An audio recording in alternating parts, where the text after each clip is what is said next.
Bismillahirrahmanirrahim. Assalamualaikum warahmatullahi wabarakatuh.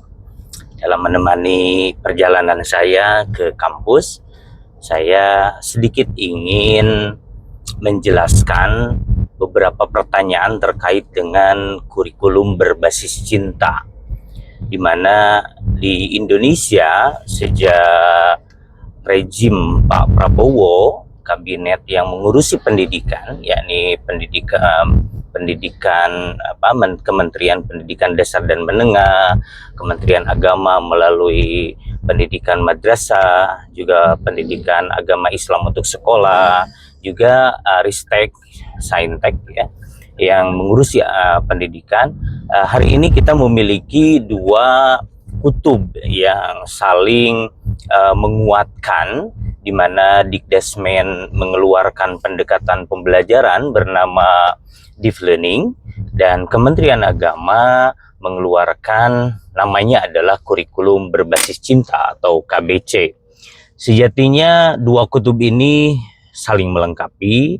Yang satu merupakan sebuah pendekatan pembelajaran, yang keduanya adalah merupakan sebuah insersi kurikulum, artinya komplementari atau suplemen atau sisipan yang dimasukkan ke dalam kurikulum.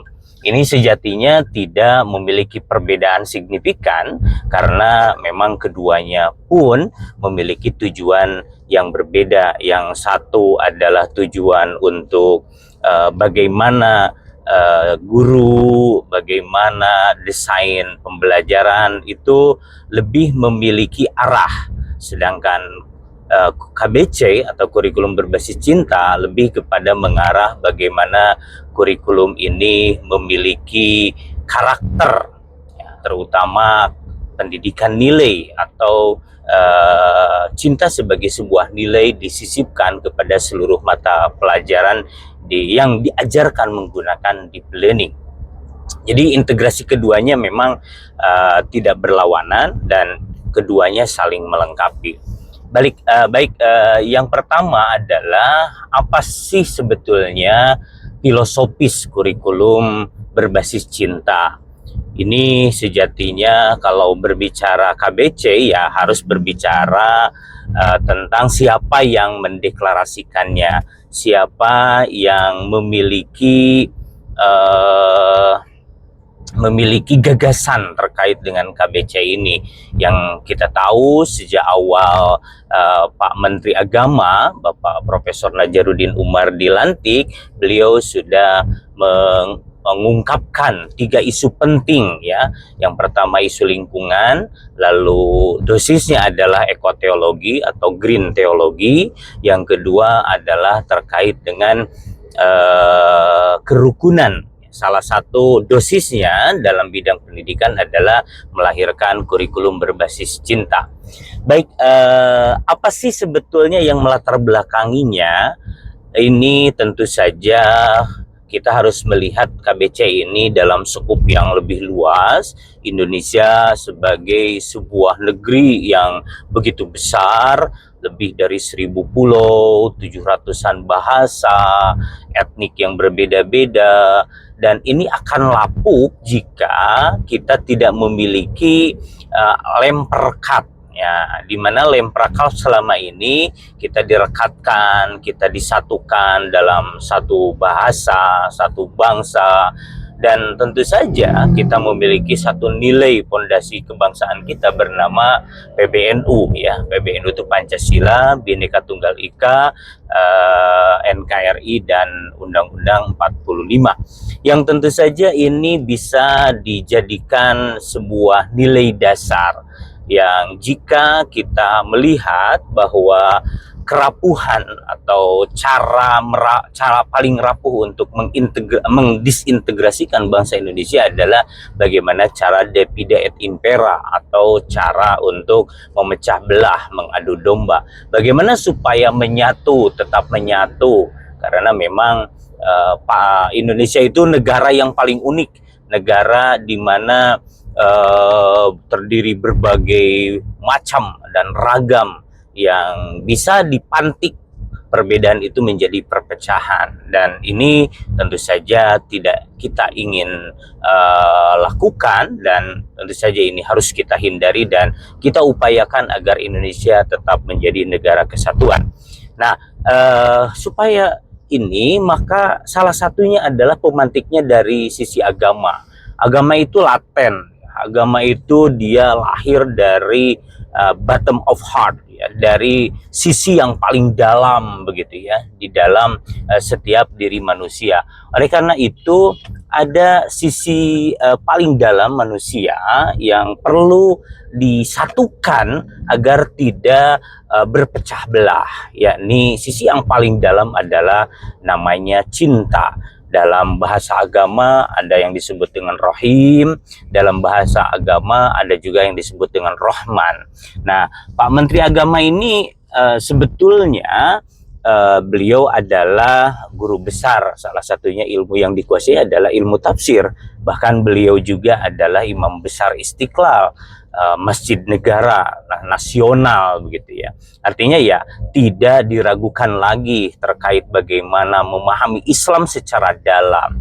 Lalu beliau mengatakan bahwa jika saja 6.600 ayat yang di dalam Al-Quran itu dijadikan satu kata, maka kata yang paling mewakili Quran adalah cinta. Oleh karena itu beliau juga melihat bahwa setiap agama memiliki nilai cinta di dalamnya, seperti Nasrani atau Kristen dengan istilah kasihnya, bahkan di Buddha dengan tidak berarti hidup itu jika tidak melakukan dharma, dan seterusnya. Artinya bahwa cinta itu dimiliki oleh setiap agama, dan kurikulum berbasis cinta ini bisa diterapkan untuk seluruh agama, apapun agamanya yang ada di Indonesia, dengan satu tujuan: bagaimana merawat kerukunan, bagaimana Indonesia yang besar ini, Indonesia yang hebat ini, Indonesia yang bisa tetap jaya, bisa tetap bersatu, tidak terpecah belah, dan memiliki satu keyakinan bahwa kita tetaplah warga negara Indonesia dan bangsa Indonesia. Lalu kenapa harus agama? Ya karena salah satu di Indonesia itu memang tidak dikenal dengan pendidikan moral atau moral education. Di Indonesia itu dikenal dengan yang disebut dengan pendidikan agama, bahkan dulu disebut dengan pendidikan agama dan budi pekerti. Artinya moral itu diinsersikan, dimasukkan ke dalam kurikulum agama, yang tentu saja agama memiliki kewajiban dan tanggung jawab bagaimana moral ini ditumbuhkan bersama dengan mata pelajaran civic. Itulah landasan utama kenapa KBC ini begitu penting bagi konteks Indonesia. Lantas, bagaimana supaya si KBC ini dia menjadi sebuah kurikulum yang betul-betul bisa implemented, yang dapat diimplementasikan, bukan hanya konsep saja. Tentu saja Kementerian Agama sudah merancang ya dengan menggunakan pedoman pelaksanaan implementasi kurikulum berbasis cinta, walau masih dalam panduan Direktur Jenderal Pendis ya, bukan menjadi keputusan Menteri Agama KMA atau peraturan Menteri Agama PMA, sehingga ini masih dilakukan hanya untuk pendidikan agama Islam.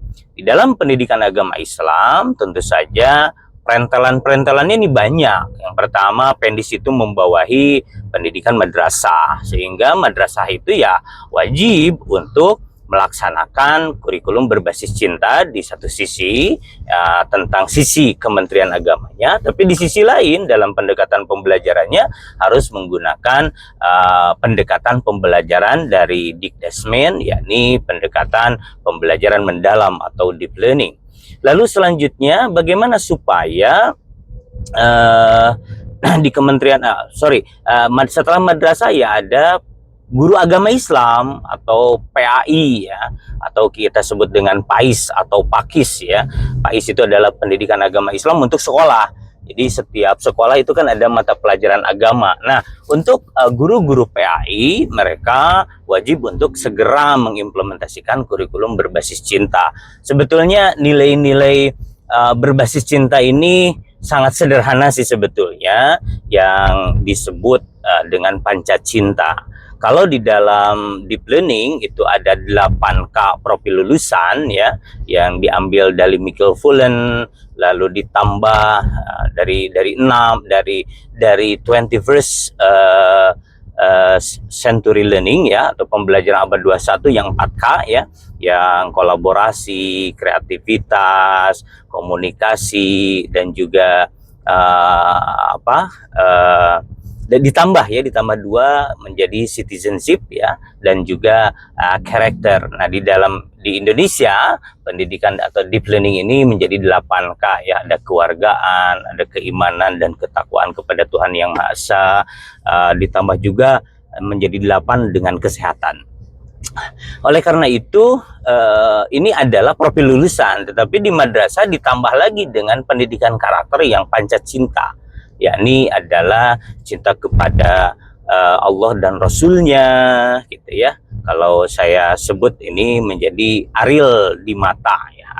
Aril itu cinta Allah dan Rasulnya ya. Lalu di dalamnya juga nanti ada cinta kepada lingkungan, ada cinta diri dan sesama manusia, dan cinta